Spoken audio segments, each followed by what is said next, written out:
Tout le monde connaît le salut scout. Serrement de main gauche, celle du cœur, main droite levée à hauteur d'épaule, trois doigts pointés vers le ciel en souvenir d'une promesse faite devant Dieu, et le pouce replié sur l'annulaire, le plus grand protège le plus petit. Voilà sans doute l'essentiel de ce qui, dans le scoutisme, vient de l'Évangile. On y apprend que nous sommes responsables les uns des autres et que la vulnérabilité des uns est l'affaire de tous. C'est à l'amour que vous aurez les uns pour les autres qu'ils reconnaîtront que vous êtes mes disciples, dit Jésus dans l'Évangile de Jean. Et l'amour, ce n'est pas de se lamenter sur les difficultés des autres, c'est de s'engager pour les affronter ensemble. C'est un modèle de vie d'église qui s'expérimente déjà, par exemple dans les entraides fraternelles, mais bizarrement, qui n'est que rarement mis en œuvre entre les églises elles-mêmes. Mais comment pouvons-nous continuer à voir certaines églises locales s'amenuiser, dépérir petit à petit, sans même chercher à les relever? Le plus grand protège le plus petit, chiche. Parce que c'est possible. Quand une église locale solide, comme celle de Saint-Germain-en-Laye par exemple, accepte de relever le défi d'essayer de revitaliser la paroisse de Dreux en train de mourir, personne n'y croit vraiment.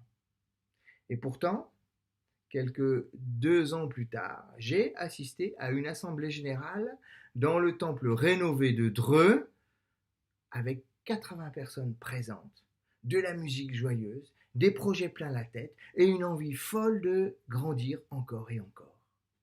Et la méthode employée est relativement simple. Le grand protège le petit. Et voilà les ingrédients. Il faut d'abord une église qui a soif. Parce que si le petit ne sait pas qu'il est petit, il risque de se sentir vexé si on lui propose de l'aide. Il faut une église source ensuite. L'église de Saint-Germain est solide, elle se sent pleinement engagée dans ce projet missionnaire au point d'y mettre de l'argent, du temps, de l'énergie humaine et spirituelle et d'envoyer une délégation pour porter le projet. Les deux ensemble, l'église qui a soif et l'église source, peuvent et doivent apprendre à construire un écosystème où chacun trouve sa juste place. Il y faut aussi un pasteur, avec si possible une belle énergie et plutôt motivé par la mission de l'Église. Il y faut enfin le soutien de la région, parce qu'il faut voir le temps long et que les moyens peuvent venir de l'institution quand elle se met au service de la mission.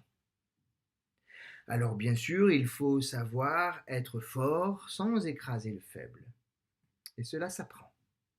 Mais cette manière de construire la croissance de l'Église à partir de la base existe depuis le début du christianisme. C'est de cette manière-là que le protestantisme s'est implanté au XVIe siècle.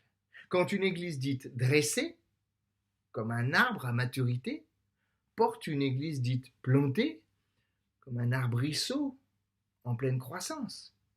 Au XIXe siècle, les églises dites mères ont couvert la région en allant implanter les églises dites filles. Et le moment est sans doute venu aujourd'hui de renouer avec cette histoire-là, avec notre histoire. Faire grandir l'Église en prenant soin les uns des autres doit aujourd'hui être décléricalisé. Autrement dit, ne pas reposer sur les seuls pasteurs qu'on envoie évangéliser à notre place, mais redevenir ce qu'elle est en esprit et en vérité, une affaire d'église.